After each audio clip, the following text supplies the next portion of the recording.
Magbiyak ng makina ng MIO Sporty. Una, tatanggalin pa natin ang swing arm or engine mount using 12 and 14 sockets.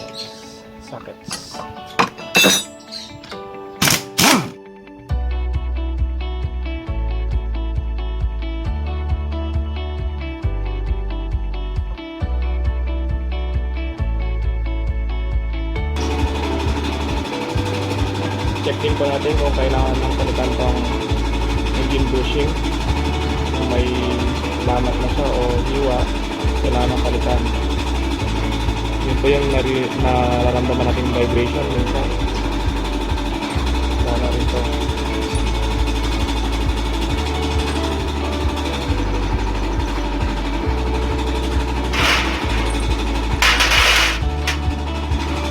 Sarap. Add natin ng starter.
Para maalis ang magneto, kailangan po natin ng magneto puller para maalis ang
ang sunod na alisin ay 3 tornilyo sa may oil pump cover.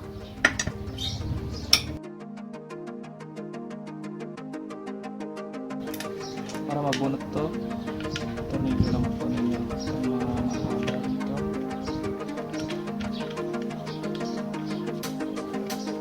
Bunutin.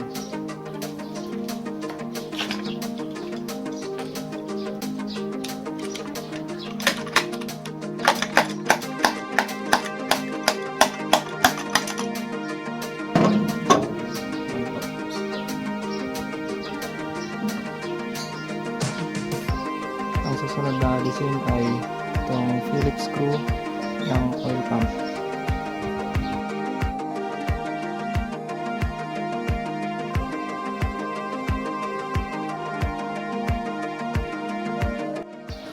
Susunod naman ay alisin natin ng 9 pieces na tornilyo. 1, 2, 3, 4, 5, 6, 7, 8, 9.